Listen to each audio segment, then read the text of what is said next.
Good afternoon, everyone. Welcome to our Working Group Maine Climate Council webinar. We'll just give folks a few moments to join and then we will get started.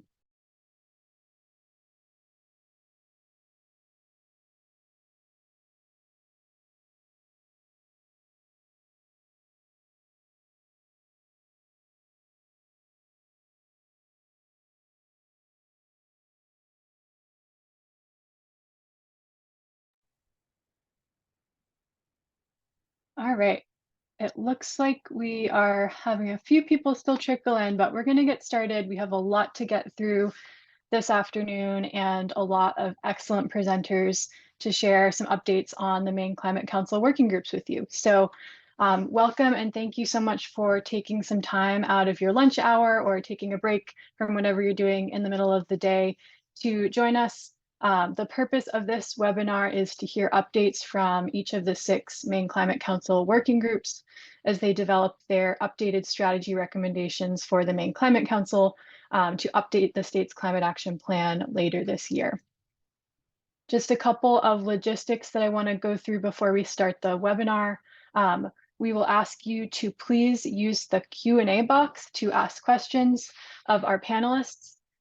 If you have a technical issue, you're not hearing somebody, or something's not working on your end, please use the chat for that. But if you have a question for our panelists, please use the Q&A box. It just helps us to organize the questions that are coming in and answer them for you. If we don't get to one of the questions during this webinar, please send us a message later. We'll go over later in the presentation how you can contact the Maine Climate Council and specifically each of the working groups, so you can send a message at any time. We will post the slides and the recording from this webinar on our meeting calendar webpage after the webinar is over. So I believe Wilson, our intern, is going to put in the chat a link to the calendar webpage where these materials will be posted within a week or so after this webinar. So without further ado, I am going to go ahead and get started. My name is Molly. I am the Maine Climate Council Coordinator here at the Governor's Office of Policy, Innovation, and the Future, also known as GOPIF. I am joined today by some excellent representatives from each of the Maine Climate Council working groups who will share a little bit about where each of the working groups have been so far and where they're going in terms of policy recommendations to reduce Maine's emissions and make our state more resilient to the impacts of climate change.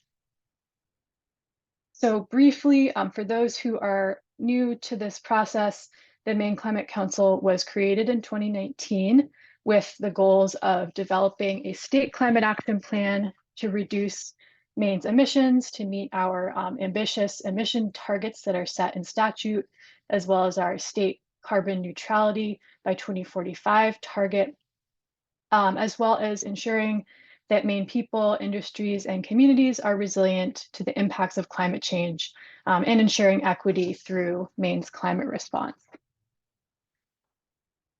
The Maine Climate Council consists of 39 members who represent scientific institutions, businesses, both large and small, communities, government agencies, as well as other community members who are involved in all aspects of Maine's economy. There are 6 working groups, each specific to a different sector: buildings, infrastructure and housing, coastal and marine, community resilience, energy, transportation, and natural and working lands. And we'll hear from each of those working groups in a moment. There are also 2 subcommittees. We have a scientific and technical subcommittee that provides the latest information on the impacts of climate change in Maine. We also have an equity subcommittee that is charged with overseeing the equitable implementation of Maine's climate action plan. The members of the equity subcommittee sit on working groups, and they also sometimes gather as a subcommittee to look at the overall picture of equity in our climate action planning process.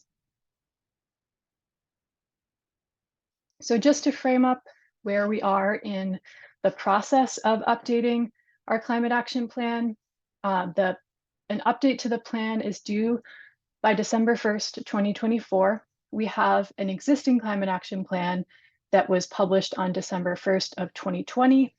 We are required to update it every 4 years, and so that's the process that the Maine Climate Council is in right now. In May of 2023, the Climate Council was reappointed. So the working groups started to reform, and the Climate Council came together again to start the process that we're in right now. Right now, we are in this section that's outlined with a yellow box.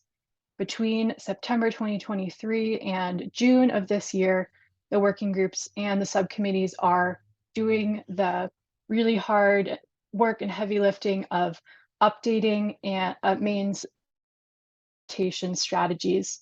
And so they will bring some updated strategies to the Maine Climate Council in June, which the Maine Climate Council will then consider between September and December of 2024 as they shape and form what will become the final 2024 updated climate action plan.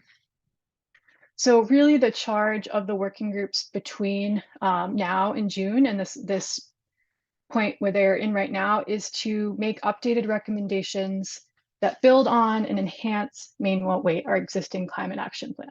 So they're not starting from scratch, they're starting from a good plan that we have now, and they are making it better and incorporating particularly recommendations from the Equity Subcommittee and additional outreach work that's being done to reach underrepresented and disadvantaged populations.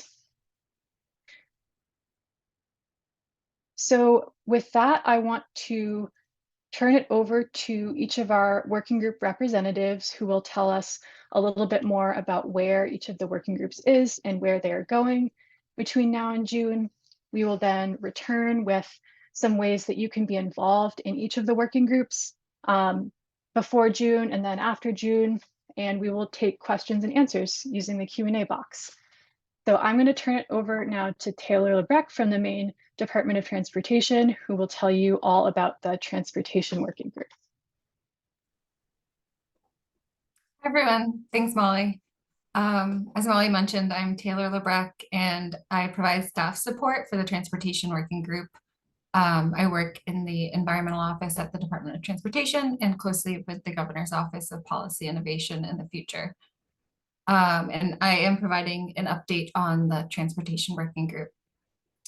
So just overall, the group has met 4 times since the fall, approximately 1 meeting per month, and will continue to do so over the next few months as well. The first few meetings were focused on reviewing Maine Won't Wait goals and progress that we've made towards those goals. And now we're starting to hone in on how the recommendations need to be updated for the next report. In the 2021 Maine Won't Wait report, the Transportation Working Group had 3 main strategies to embrace the future of transportation, which included accelerating Maine's transition to EVs, increasing fuel efficiency in alternative fuels, and reducing vehicle miles traveled. The Synapse modeling that was conducted showed that in order to meet Maine's greenhouse gas emission reduction goals, we needed, as you can see in this chart, 219,000 EVs on the road by 2030, a great increase in the share of EVs that make up light and heavy duty vehicle sales, and a reduction in VMT for both of those vehicle categories as well. Next slide. We just earlier this week had a meeting that was focused on supporting electric vehicle and charging infrastructure expansion. Currently, we have more than 800 level 2 plugs and over 200 DC fast charger plugs. So we're making great progress towards the number of plugs needed to support the EV population that was included in the Maine Won't Wait goals. Additionally, we have $7 million in funds planned for level 2 chargers and 34 million funds planned for DC fast chargers. These funds include funds from the Maine Jobs and Recovery Plan, the federal formula and discretionary funds that were awarded through the NEVI and Charging and Fueling Infrastructure Program. that we submitted an application for earlier this year. Next slide, please.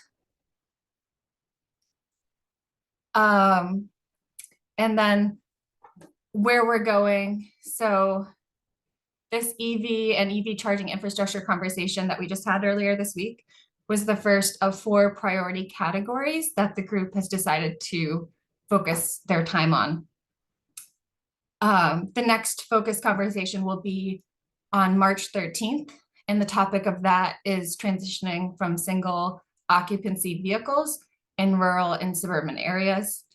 We will also have focus conversations on investigating alternative fuels, which will be informed by the ongoing medium and heavy duty vehicle roadmap. And the other conversation is about adaptation and resilience. In addition to those, we also have cross-cutting issues that have come up, and those include construction materials, land use, marine emissions, and demand management. I feel like I went through that really quickly, but I think I hit everything. I'll pass it back to you, Molly. Thanks so much, Taylor. So it's my turn again. I provide staff support for the Buildings, Infrastructure, and Housing Working Group. So I will share an update on where this working group has been and where we're going. As many of you may know, Maine is a leader in decarbonizing our buildings, mainly largely through the use of converting our fossil fuel heating systems to high efficiency heat pumps. You may have heard that Maine exceeded our initial goal of installing 100,000 new heat pumps. That happened earlier last year. And then the governor set an additional goal of another 175,000 additional heat pumps by 2027, which is an ambitious new goal that we think we can meet if we do it right. And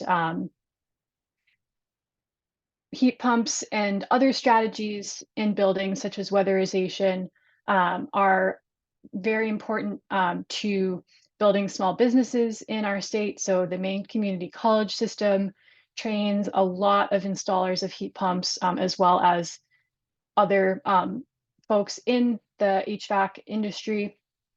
So we really see it as supporting small business growth and folks in these communities that are helping transition our heating systems away from fossil fuels. Maine is the most heating oil dependent state in the country, so it is very important to transition our heating systems away from that dirty source of fuel. It is expensive. The emissions associated with heating oil are quite high compared to other fuel sources, and heat pumps are a way to improve comfort in folks' homes while dramatically reducing emissions from our building sector. As this slide mentions, the continuing areas of focus are supporting low and moderate income households, municipalities, as well as installations in businesses. As I mentioned before, workforce is very important to the building sector. So one of our conversations is around supporting the workforce to install and weatherize our homes. You may have seen an announcement yesterday where the US Department of Energy has awarded $10 million to the state of Maine to support heat pump installation in manufactured homes, as well as to train local installers to get this work done. So again, focusing on our most vulnerable communities and supporting the workforce to meet our goals. All right, so with that said, the Buildings Working Group has a number of priority conversations that we are focusing on throughout this process. One of them, of course, as I already mentioned, is continuing the progress on weatherization and heating systems to decarbonize our buildings, really make sure that we can meet the goals that we set in the last climate action plan and potentially set more ambitious and more realistic goals for each of those different categories. We also have a focus on advancing clean, resilient, and energy efficient new buildings. So new buildings are very important We know that there is a lot of construction going on in Maine, and it's critical right now while those buildings are being built to ensure that they're being done to code and with energy efficient technologies so that we're not building outdated structures now. We have also added resilience as a focus area this time around, largely in response to all of the extreme weather events that are becoming more common. So we are looking at how do our strategies make buildings more resilient, as well as what are areas for improvement of our existing building stock. We're also looking at reducing emissions from industrial sources. This is a really tricky area and one that we believe we can make some progress on. Again, with the transportation working group and the energy working group, we are looking at strategies to manage the impact of building loads on the grid. So what sorts of devices and policies could be used to sort of moderate the load so that we're not overloading our grid using all of the new primarily electric technologies that are coming online to help us reduce emissions. And then, as I mentioned, building a clean energy workforce and bolstering public education are hugely important. So those are our top priorities for buildings, and looking forward to answering your questions later. And I will now turn it over to Caroline for the Energy Working Group. Thanks, Molly. Hi, everyone. My name is Caroline Colon. I provide staff support to the co-chairs of the Energy Working Group. Co-chairs are Dan Burgess, the director of the Governor's Energy Office, and Ken Colburn, who's an energy expert based in Maine. And they're both returning for their second round of co-chairing this group. Next slide. So strategy C of Maine Won't Wait is to reduce carbon emissions in Maine's energy and industrial sectors through clean energy innovation. To meet the state's greenhouse gas emissions reduction targets, we know that a large portions of the energy used in our economy will need to be converted from higher emitting sources like fossil fuels to electricity. Refer to this as beneficial electrification. And then that electricity has to increasingly come from cleaner generation sources. Since Maine Won't Wait's release in 2020, the state has seen a lot of progress towards strategies laid out in the initial plan to achieve the goals that you see here on the slide, particularly through setting achievable targets for deployment of distributed energy resources, energy storage, offshore wind, and putting in place policies and procurements to facilitate that deployment. Next slide. So as you'll see here, Maine already has a diverse portfolio of renewable energy resources generating electricity in Maine that are contributing to our statutory requirements for our renewable portfolio standard. And then the slide also lists some of the goals that we're continuing to work towards.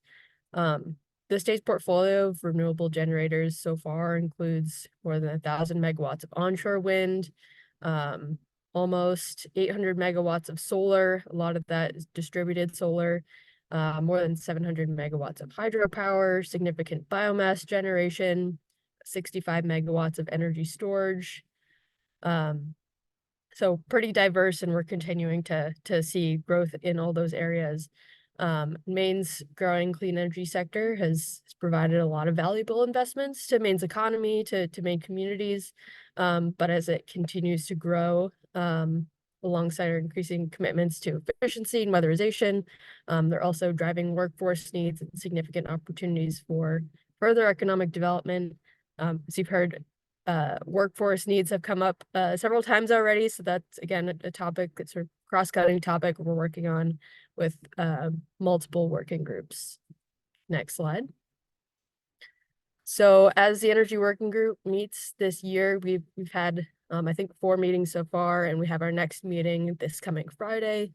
So as the group is considering new and updated recommendations, what's sort of driving the conversations and the primary focus on our recommendations is to help ensure that Mainers have access to affordable, reliable energy as the state transforms its infrastructure to achieve our clean energy targets and our emissions reductions. Next slide.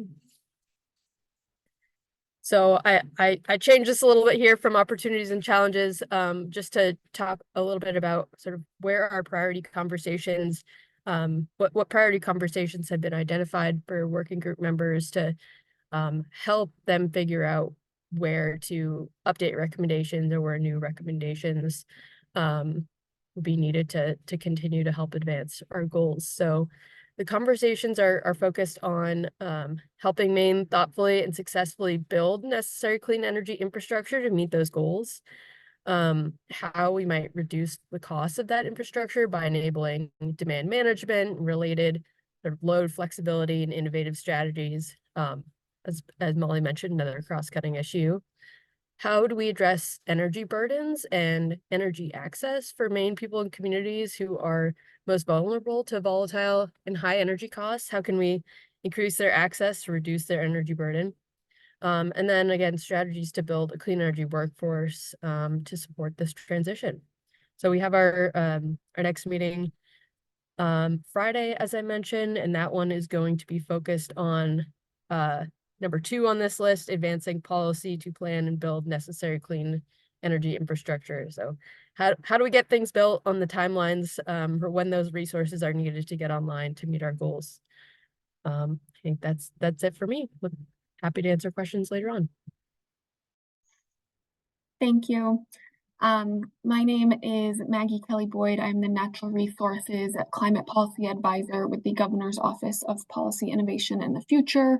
And I'm going to go over the Natural and Working Lands Working Group recent highlights. The co-chairs of this group are Commissioner Amanda Beal of the Department of Agriculture, Conservation, and Forestry, as well as Tom Abello, the Legislative Director for the Office of the Governor. The Natural and Working Lands Working Group focuses on greenhouse gas reduction and mitigation strategies for Maine's natural and working land sectors. They also focus on strategies for adaptation and resiliency to climate change in these sectors, and largely within Maine's heritage industries of fishing, farming, and forestry. So after an initial full working group meeting last fall, the group has divided into 3 subgroups to address these focus areas, which are land conservation, local food consumption, and forest carbon sequestration. Each of these subgroups is developing strategies to meet a target, and so I'm going to go through them by subgroup. So if we go to the next slide here, starting with our land conservation subgroup, Maine Won't Wait has a goal to conserve 30% of Maine lands by 2030. This includes both natural and working lands. This is an important component to achieve the state's carbon neutrality goal. So the land conservation subgroup is discussing strategies to continue moving the state towards meeting that 30% goal. The subgroup's discussion is building off of progress made in recent years. As of 2023, approximately 22.2% of the state is conserved land. And again, the goal is to get to 30% by 2030.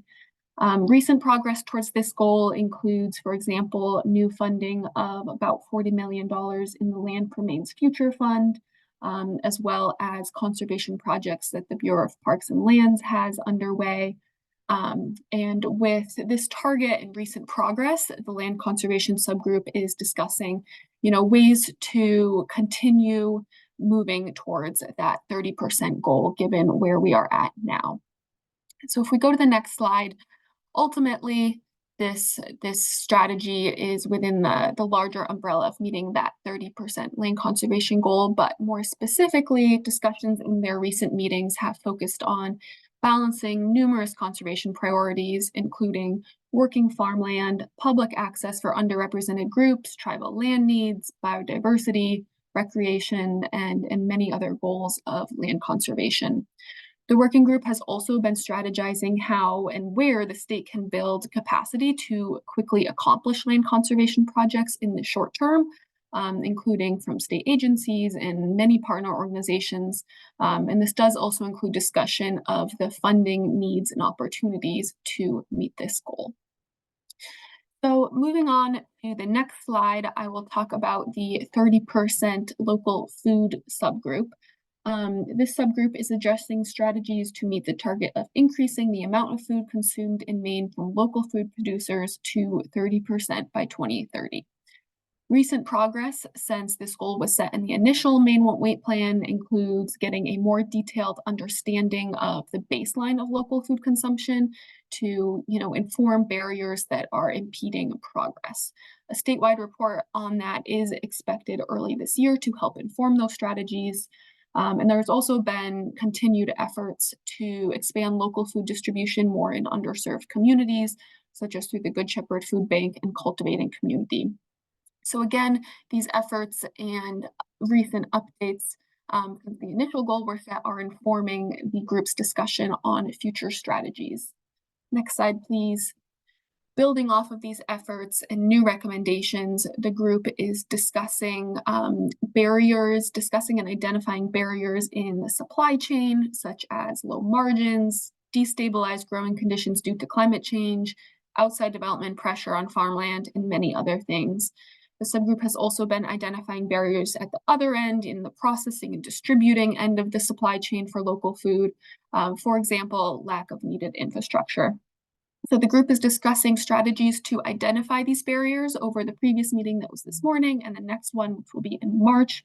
For example, opportunities for local food producers to scale their production, ways to use local food distribution opportunities to reduce food insecurity, and so on are the focus areas. So finally, next slide, please. I will talk about the forest carbon subgroup of the natural and working lands whole group. This group is addressing strategies to increase carbon sequestration in natural and working lands.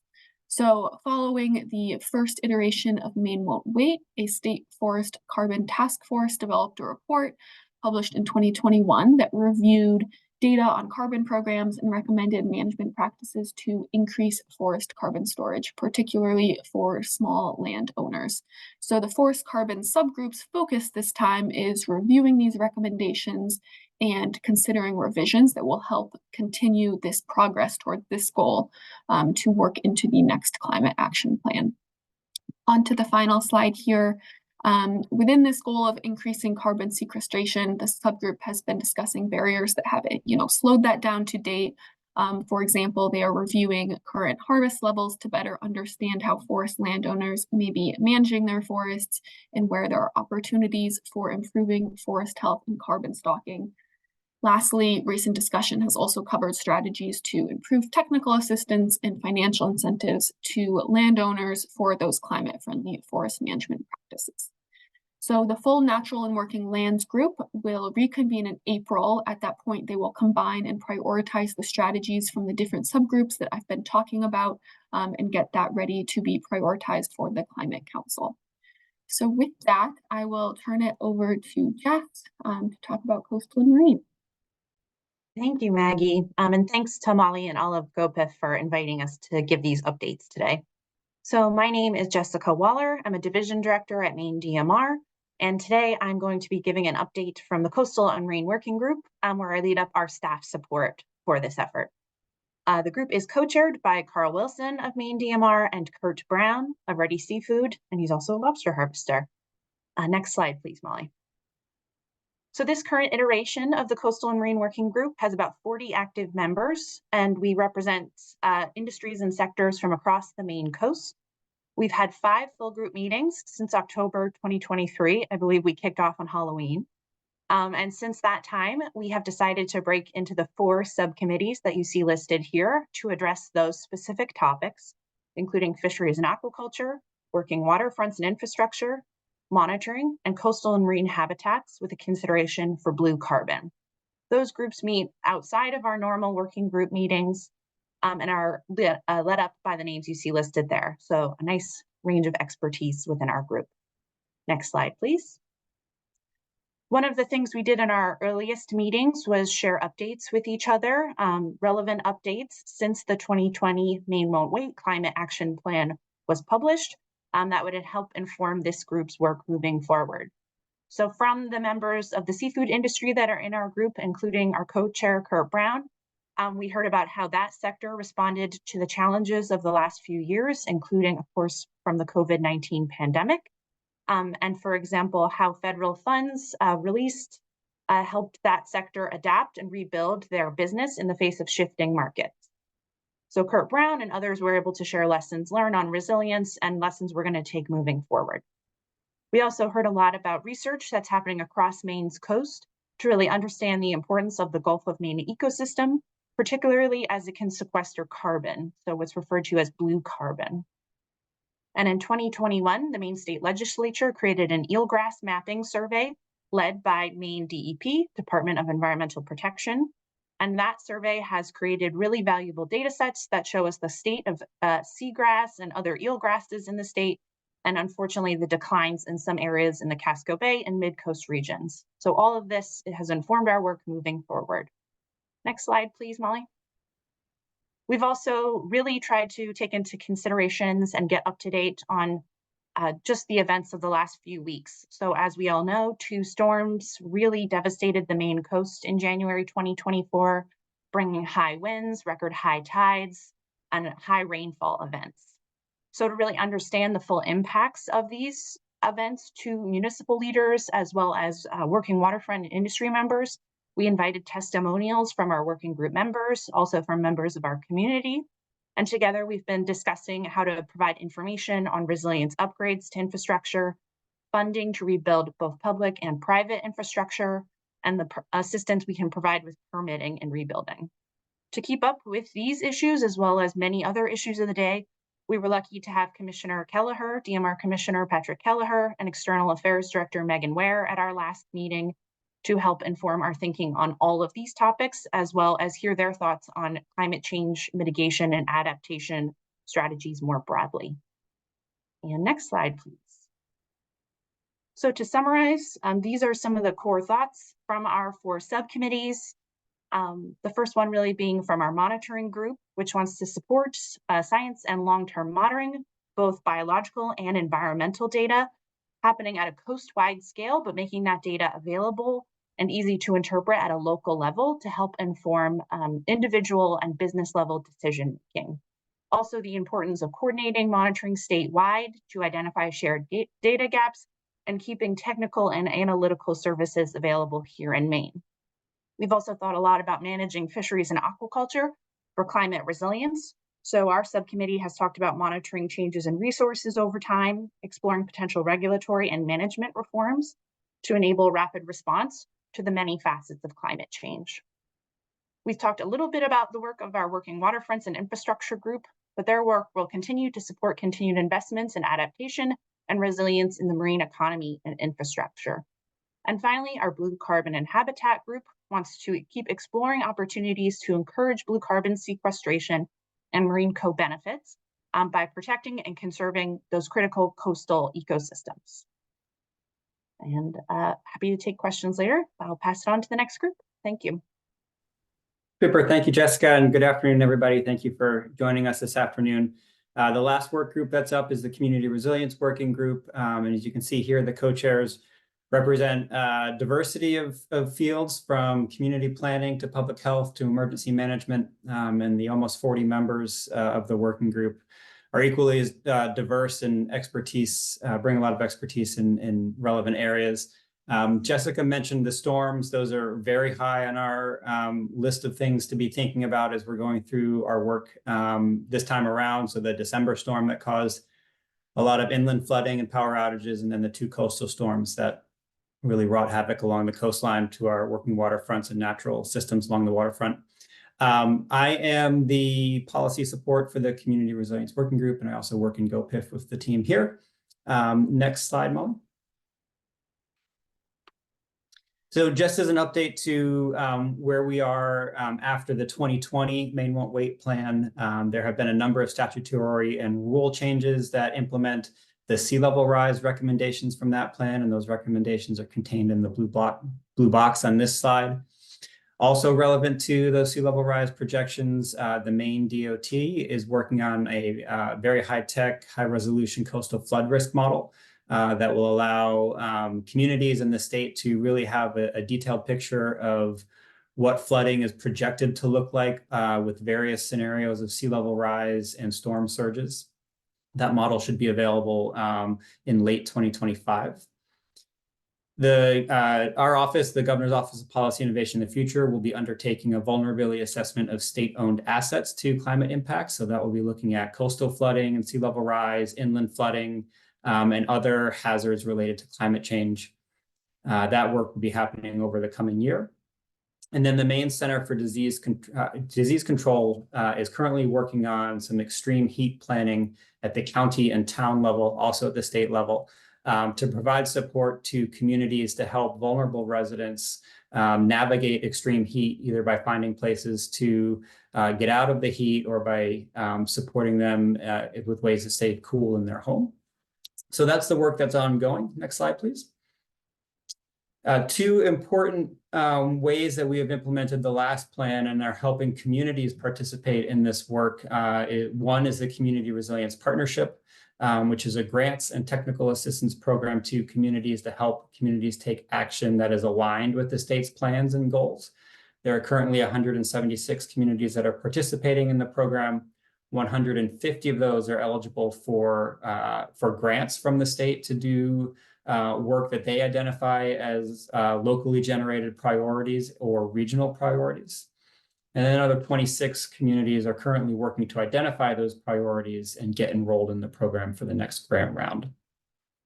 The program has a focus on socially vulnerable communities and helping communities understand how groups that have different health differences or socioeconomic differences might be impacted or more vulnerable to climate change. And so there's a focus here on supporting those communities. Next slide. The Maine Infrastructure and Adaptation Fund is run by the Department of Transportation, and you heard from Taylor LeBrecq a little bit earlier this afternoon. She leads this program, and this is a slightly larger program in terms of the funding that's available to it to really help with those expensive infrastructure projects. So it's gone through several rounds of funding so far. In the first round of 2022, $20 million was available and granted to 12 communities to protect vital, mostly stormwater infrastructure. There's a round that's currently being evaluated, and I think awards are expected fairly soon, with $7 million for culvert projects, both for construction and implementation of those projects, but also for the design and development work to get those projects ready for funding. And Governor Mills has proposed $50 million to this fund in response to the December and January storms, and that proposal will be in front of the legislature, I believe, starting next week. There have also been significant state and federal investments in infrastructure, wastewater, drinking water, and other types of infrastructure across the state. So this isn't the only money that's available for infrastructure. But what's specific about this one is that the applicants and are required to propose how those infrastructure improvements will be responsive to climate change impacts and threats. Next slide. All right, so lastly, looking forward, the Community Resilience Working Group is focused in these areas. Number one, it's focused on goals and metrics to track our adaptation project progress. And this is really important. When you think on the energy side, there are pretty clear metrics around electricity generation, around electric vehicles and heat pumps. A little bit harder to do on the resilience side. And so we'll be digging in and thinking about what metrics allow us to gauge our progress as a state moving forward without having to rely on storm damage or avoided storm damages. We'd like to have a better picture of our progress here in real time rather than waiting for a disturbance to come along. We're continuing to look at long-term adaptation funding and financing. How do we make these programs, these grant programs, and other types of financing available to communities in the long term, especially for those larger infrastructure projects. Continuing to think about investing in tools and technical assistance for communities. That flood risk model is one example of a tool. We're continuing to think about what is needed by communities so that they can understand their risk and take action to make their people and the businesses safe. And then lastly, we're looking at specific climate risks and considerations here, thinking about how we integrate resilience planning more closely with emergency management, thinking about psychological resilience, how people and communities experience the change around them or the disturbances and disruptions caused by storm events, and then beginning tough conversations around how we get out of harm's way. How do we reduce risk in our communities? So I'm sure Molly will be giving us some instructions on how you can participate in the working groups and learn more about this. So I'll hand it back to Molly. Thank you. Great. Thank you, Brian. And thank you so much to our expert presenters. That was so informative. I learned a ton about the working groups that I didn't know before. So hopefully our attendees found those presentations helpful as well. If you have questions, start dropping those into the Q&A box at the bottom of your screen, and we'll get to questions in just a moment. I wanted to share with you some ways that you can participate and stay involved with the working groups and the Maine Climate Council as this process goes along. So number one is you can follow our meeting calendar on GoPIF's website. You can see all of the upcoming meetings. You can also see past meetings. And it's a great way to see all of the many, many meetings that are happening and choose which ones are most interesting and relevant to you. Also, you will want to subscribe to our newsletter if you have not already. There, you can also view our past newsletters, and those newsletters have tons of information, announcements, grant opportunities, as well as opportunities to provide input to the Maine Climate Council and continue to participate in our process. And then you can also contact the Maine Climate Council and our working groups at any time. I'm going to show you in just a second how you can do those things on our website. The links are also going to be plopped into the chat. And when you receive this slide deck after the webinar, the links will all be in the slide deck. So attending working group meetings, this is a snapshot of what our calendar looks like. This is not updated. This is from a week or so ago. You can see how many meetings have happened in the interim. So a ton is going on. Our meeting calendar page is the best way to see which working groups are meeting, and you can see their agendas in advance of the meeting, what they're going to be talking about. So that's our meeting calendar. We also have an archive, so you can see past meetings. We post all of slides, meeting summaries, as well as notes from those meetings after they have occurred. That goes for all of the working groups as well as the Maine Climate Council itself. And again, you can send a message to any of these working groups at any time by going to our contact page. Make sure that you select the working group on this drop-down menu that you'd like to send your message to, so we can know which of these fine folks to field the questions that you are writing in about.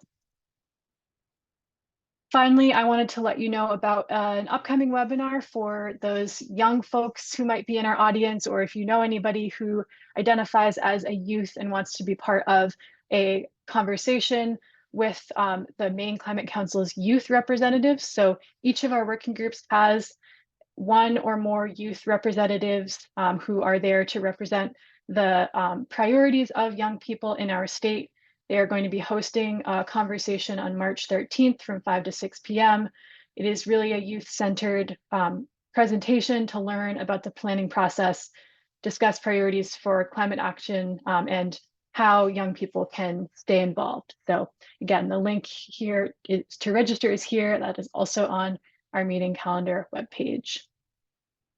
Okay, and now we will look and see if any questions have come in. We will have our expert presenters field some of those questions. So I'm gonna see if anything's come in. It doesn't look like we have any questions yet, but there are people on here. So please feel free to start putting some questions in the Q&A box, and we will field those questions. We will decide who's the best person to answer. So please don't be shy with your questions.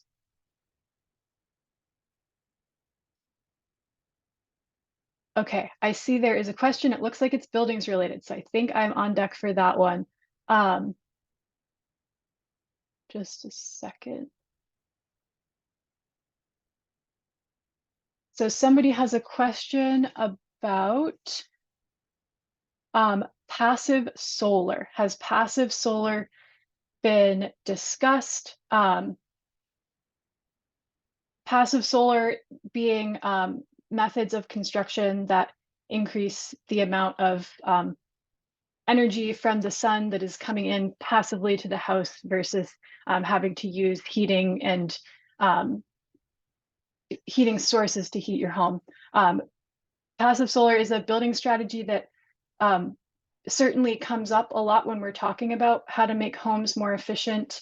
To my knowledge, we do not have goals or building codes yet in our state that require or incentivize passive solar construction. However, we are discussing in the buildings working group how to advance the next generation of climate-friendly building codes. So building new buildings to meet our increasingly stringent energy codes is really important, as I mentioned. And each iteration of the building code has gotten more and more energy. And so it's imaginable that at some point in the future, our building codes might address passive solar construction. The next question is about tax incentives for building small homes.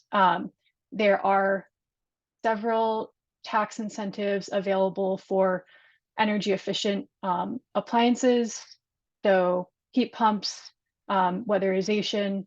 There are rebates from Efficiency Maine on the state level, and there are also federal tax credits. We have an incentive guide to all of the state and federal credits for homeowners. I wonder if anybody who's one of our panelists might want to dig those up and drop them into the chat, because I think folks might find those helpful in answering some of these questions about what federal and state incentives are available for buildings as well as for vehicles. So great questions. Okay. Thank you so much for your questions. I see another question that is, so this question is maybe more relevant to all of the working groups about the equity subcommittee. This is a great question. How are the equity subcommittee's recommendations being integrated into each of the working groups? Is the equity subcommittee no longer an active committee?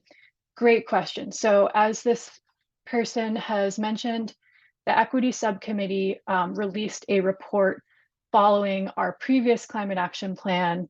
Their report laid out recommendations and strategies for how the Maine Climate Council could ensure equitable implementation of our climate mitigation and resilience strategies. And so there is a very comprehensive report on some different ideas and next steps in each of these sectors. And as I mentioned previously, one of the charges of the working groups this time around is to integrate the recommendations of the equity subcommittee into their work moving forward. So the question, how are those recommendations being integrated into each of those working groups, is different depending on which working group we're talking about. I wonder if any of our panelists have an example of how one or more equity subcommittee recommendations is being discussed in your updated recommendations. So does anybody have something right on the tip of their tongue that they would like to throw out as an example? Sure, I can jump in. So in the energy working group, we've been looking at the sort of energy focused sections of the equity subcommittee report.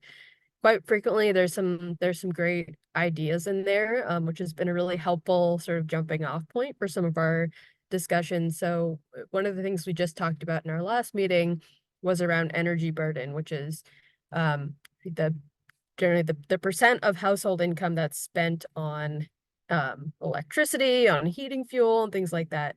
And we've been talking about how our state policies and programs can either improve access to clean energy technologies that might reduce a person's demand from the electricity grid and reduce the electricity needs that they have. So we're sort of building off of the equity subcommittee report as we talk about energy burden. Yeah, so it's been a great tool for us, and we'll continue to reference it, and I think we'll be able to incorporate several of those recommendations or next steps in this version.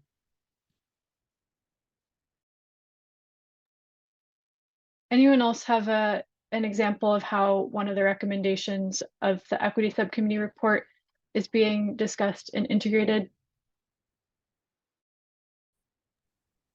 Yeah, I can chime in on transportation. So we had several goals related to EV ownership and EV charging availability for low to moderate income households, renters, multifamily renters, and low to moderate income individuals in rural areas as well. And so we are working on incorporating those details into our charging infrastructure expansion plan, as well as working with Efficiency Maine on how to target individuals with incentives.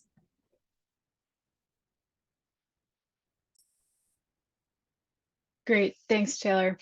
Just one more example from the buildings working group.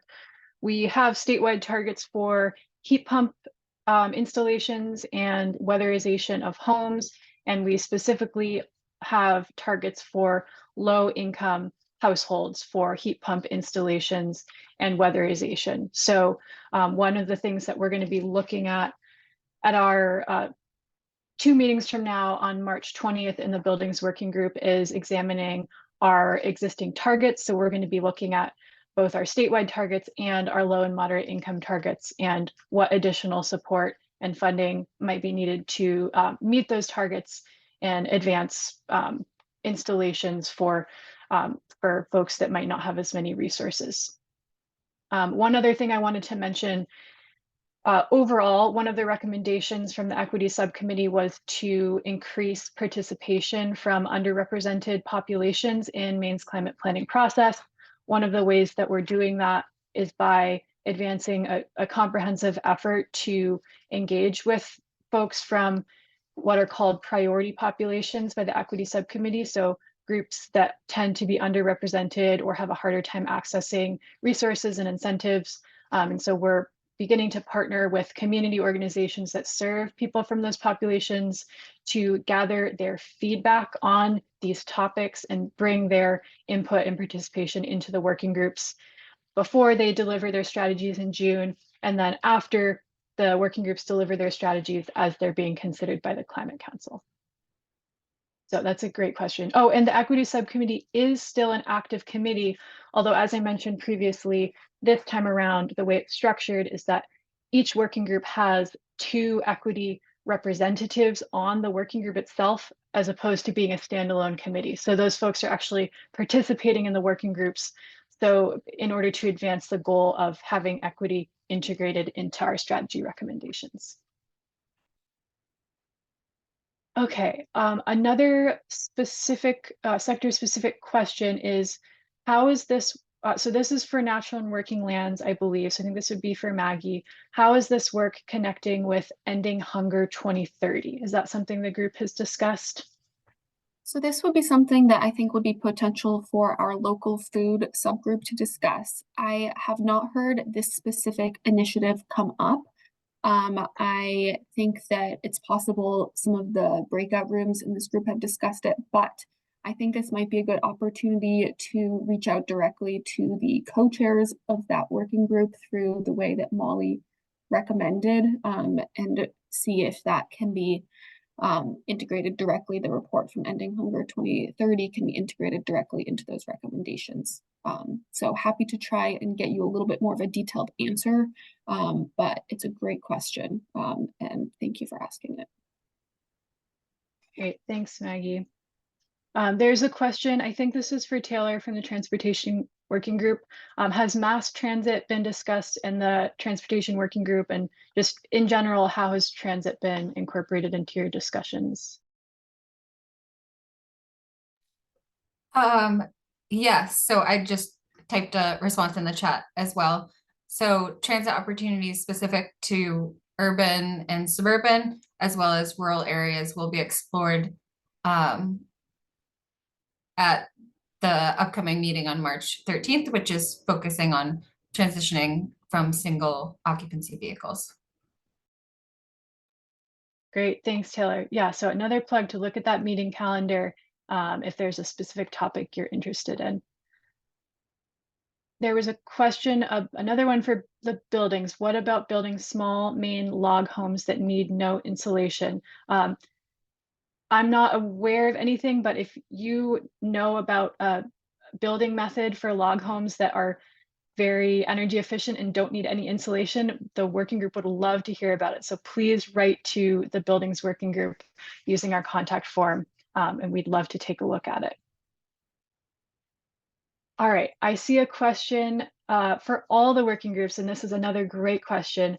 Many of the issues that they are discussing are cross-cutting and don't fit into one group. How are the working groups grappling with cross-cutting issues? Wonderful question. That has been one of our central challenges and opportunities, I would say, of this planning process this time around. I think there was a recognition that a lot of the issues that needed more work from last time to this time were some of those cross-cutting issues. And so we have been, I think folks in this group would agree that we've been talking how to deal with these cross-cutting issues. One, there's a couple of different examples that we can talk about here. One of them is managing electrical demand on the electrical grid.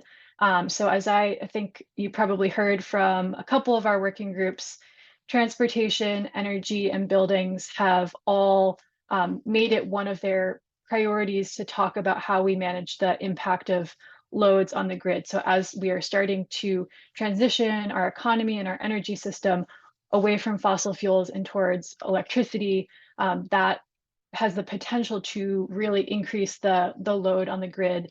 And in order to avoid overloading the grid or to avoid having to make unnecessary and expensive upgrades to the grid that really burden our ratepayers, particularly most vulnerable folks, there are strategies that we can use to lessen our impact on the grid to avoid having to make those upgrades. So those three working groups met for a cross-cutting demand management workshop on January 19th.